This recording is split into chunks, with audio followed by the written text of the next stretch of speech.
Now, the first method which we learned under open addressing concept was linear probing. Now, the next method which we'll be learning is quadratic probing. Now, why did this quadratic probing came into existence? Now, there must have been some disadvantages associated with linear probing, due to which the concept of quadratic probing came into existence. Now, suppose we want to insert a value 89. Suppose we want to suppose we want to enter a value 42, right? So if we apply the same hash function which we applied in linear probing, suppose we apply the same hash function x mod 10, then 42 should be mapped in index number 2, right? So when we try to map 42 in index number 2, we see that index number 2 is already filled up. So we go to next, it is filled up, we go to next, it is filled up, we go to next, it is filled up, filled up, filled up, filled up, and so on. We go till 9th location and we see that all the elements are all the cells are filled up with different elements. Now we go to the next circularly available spot, that is 0. We see that 0 is empty, then okay, we can insert 42 in this location. We see that 0 is empty, so we can insert 42 in this location. Now, a lot of values are clustering. The problem with linear probing is the concept of clustering. Now, if I need to insert an element at 0, I probed through all the way from 2, 3, 4, 5, 6, 7, 8, 9 locations. I probed through all the locations. So, this is a problem with consecutively filled cells in a hash table. So, a cluster forms if I want to add. So, I will have to go through many probes. So, it is definitely not time efficient. So, the solution of quadratic probing came into existence.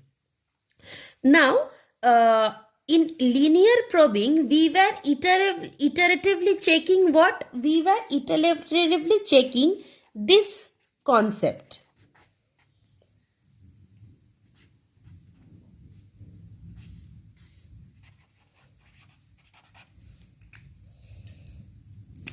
This was our formula, actual formula in linear probing, right? So in quadratic probing, in linear probing, this was our formula. So in quadratic probing, we will be changing or we will be modifying this logic into something like this.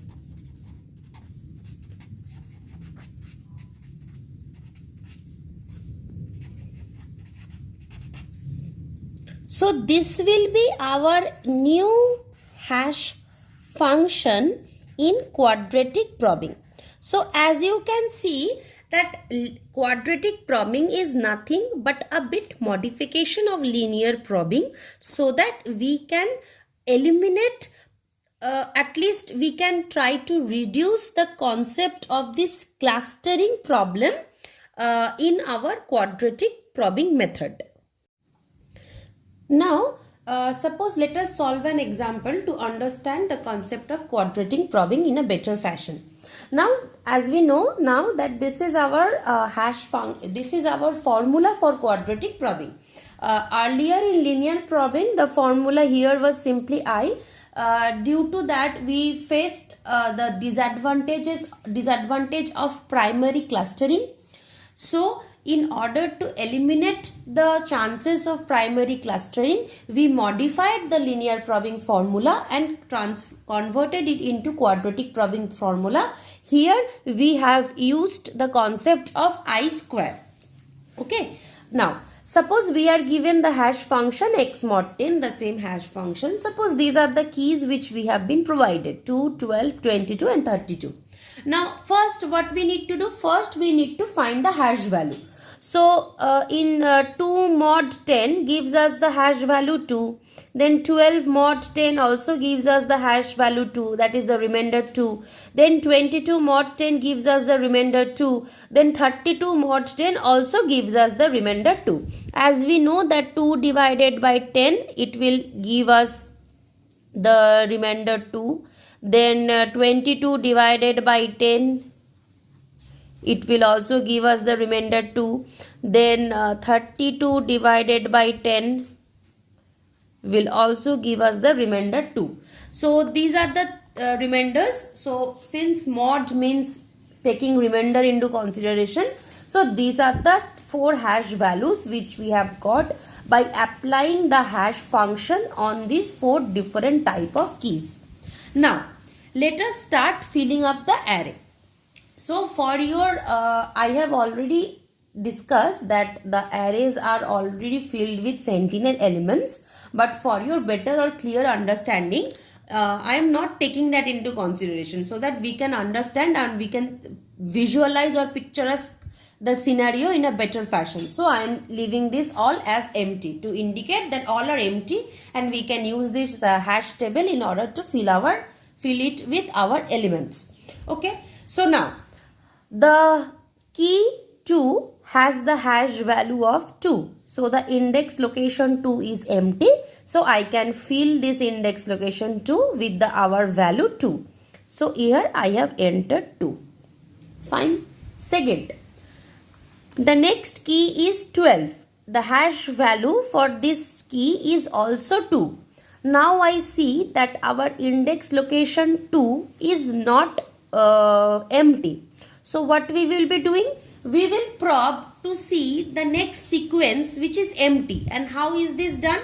Just like the insert algorithm which we have learned for the linear probing, we will be using this formula. So for inserting the key 2, our hash value for the key 2 plus our I square total mod n, right? So our hash value for this key 2 was 2. I have put 2 here. So we will begin with I equal to 0. So I equal to 0 will be 0 square plus mod n. For this sum, our n's value is 10. Size is 10. So mod 10. So this will give us 2 mod 10, which will give us 2. Now we will see that the key 2, whether it can be filled at the index 2. So first we saw that yes, index 2 was previously empty. So we have inserted this key 2 in this index location 2. For the second key, for key 12, what we will be doing? For key 12, we will find out the hash function of key 12 plus I square mod n. Hash of 12 was 2. So 2, our I is 0, 0 square mod n. N means 10, so mod 10. So 2 mod 10, which gives us index 2. Now as we see, so index 2 is not empty. There is already an element 2 over there. So we cannot insert our element 12 in index 2. So this location is not empty. So once this location is not empty, i's value was 0. Now I value will be 1 for this key. Again we will be solving. Same formula, but different iterations will give different values of I. So hash of 12 was 2, right? Hash of 12 was 2 plus I is now 1. So 1 square, right? And mod of 10. So 1 square is 1, 2 plus 1, 3. 3 mod 10, which gives us 3. Now we will see whether the location 3 is empty or not. Yes, they see that the location 3 is empty. So we will insert the key 12 at location 3. Fine. Now we will see for the next key, that is our next key is key 22. So for value of key to be 22, we will see how this function works. So, hash function of 22 plus I square plus mod n. Again we will start from I equal to 0. First we need to check whether for I equal to 0 it gives us the same result or not. If it doesn't give us a good result, then we will need to increment the value of I. Same concept was applied for linear probing also. The only difference is that in linear probing the index used was only I, and in quadratic probing the index used was I square. So hash h of 22, hash value of 22 is 2. So here we write 2, I is 0, so 0 square is 0, and mod n, that means mod 10. So 2 plus 0, that is 2 mod 10 will give us 2. 2 is already filled. So again we will change the value of I from 0 to 1 and we will check. Again we will check what? This function only we will have to apply. So 2 plus 1 square mod 10. 1 square was 1, 2 plus 1, 3. 3 mod 10. Is it empty? We see no, 3 is not empty. Again we will change I to 2. Again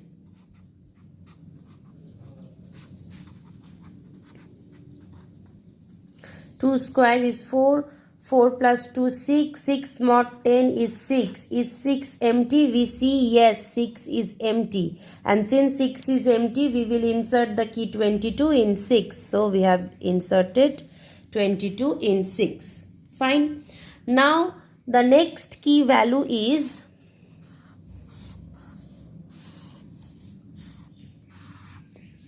now the next key value is 32.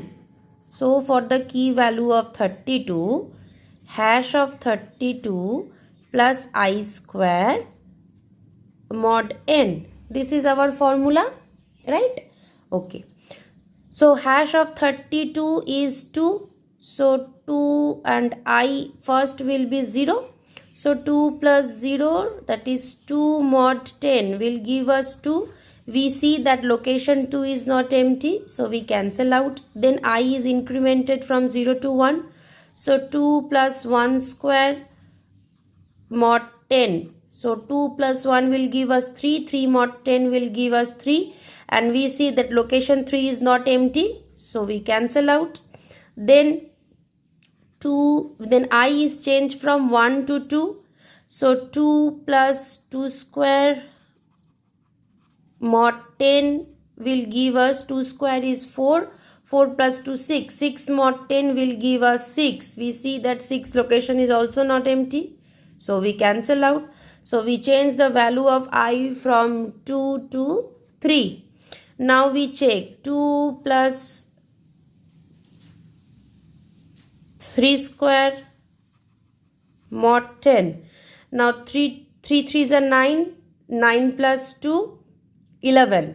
11 mod 10, that is remainder will be 1. Now we see the location 1. Now if we check location 1, 1 is empty. So we will insert 32 at location 1. Okay? Fine. So after doing this sum, this is the structure of our array, right? The 4 keys has been placed at indices 2 at location 2, 12 at 3, 22 at 6 and 32 at 1. Now a problem here as we can see is suppose if I want to add 3 more keys. Okay, suppose let's say if I want to add 3 more keys and the keys values are 42, 52, 62. Fine. These are the 3 keys which I want to add. Now this is 1 key, this is 1 key and this is 1 key. Now if I go on using the concept of quadratic probing, 42 will be placed at index 8. 52 will be placed at index 7, and 62, if you go on probing and see, we will never find a free cell for filling 62, because at first 62 will try to place at index 8. 8 is filled, then 62 will be probed and be placed at index 1. 1 is also filled. So if you apply this concept on the value of 62, a time will come and we will see there is a point that 62 is not being able to be located at any location. Whatever is the value of 62 mod 10, even if we go on incrementing I, whatever the value is coming for 62 mod 10, none of the locations are being empty. Even if you see that the locations 0, 4, 5 and 9, these are all empty locations. But if you go on increasing the value of I, and if you try to probe 62, a time will come when you see that even if 4 vacant cells are there, but the 62 is leading such indices or resulting in such indices, those indices are already filled up. So there's a point may come where we are jumping around the array, and after infinite iterations also, we will not be able to add that element into our bucket array. So this concept is known as secondary clustering, where we are unable to add an element in quadratic probing sequence because the index calculated is never empty. But there may be empty spaces still left in the hash table. But those empty spaces are not coming as result. So we are not being able to fill our element into the hash table using the concept of quadratic probing. So here lies the disadvantages of quadratic probing, that even if quadratic probing eliminates the concept of primary clustering, but there is a concept of secondary clustering which happens in quadratic probing. If even number of keys are there, this concept lies, or even if odd number of keys are there, this concept lies. So in order to solve this drawback of secondary clustering drawback, the concept of double hashing came into existence. Now we will study the concept of double hashing. So what was our thing? Linear probing method we learned. In linear probing, the concept of primary clustering was there. Then we modified the formula of linear probing and used as quadratic probing method.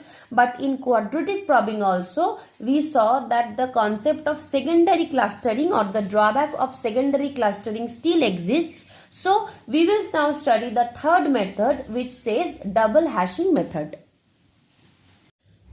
Now, to understand the problem of secondary clustering is the sum which we just did in quadratic probing. The keys 2, 12, 22 and 32 got placed in the indices 2, 3, 6 and 1. And if we try to insert 3 more keys, 42, 52 and 62, 42 will get placed over here and 52 will get placed in 7. Now, what is the problem with the key 62? Now, let us start to insert the key 62. First, if we apply the mod function, 62 mod 10 will give us the remainder as 2. So, the hash value of 62 is 2 only, right?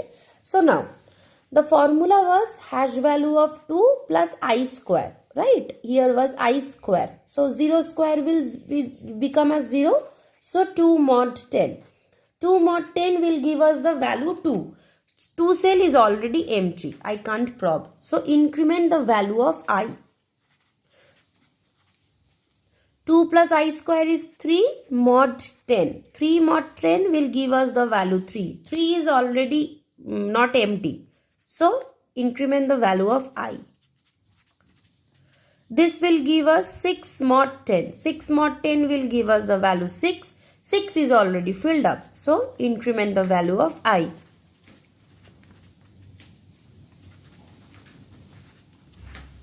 This will give us the value 1. 1 is already filled up, so increment the value of I.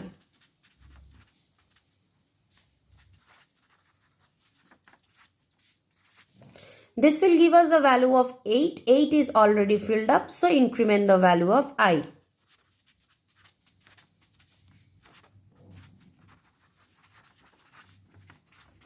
This will give us the value 7. 7 is already filled up, so increment the value of I.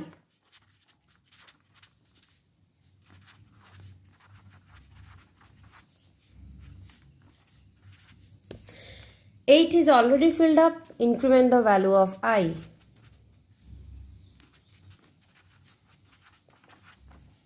One is already filled up, increment the value of I.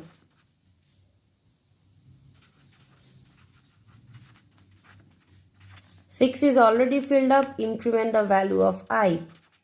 So if we go on doing this, we will be go on doing this for infinite number of times, but we won't be able to add 62 into our hash table, because even if this 4 cells vacant is there, but we won't be able to add 62. We will be jumping around the array, and after infinite iterations also we won't be able to add even if empty space is there. Okay, because the index which is being calculated using this method over this function, the index which are being calculated, those indices are never empty. So this is the problem which is known as secondary clustering.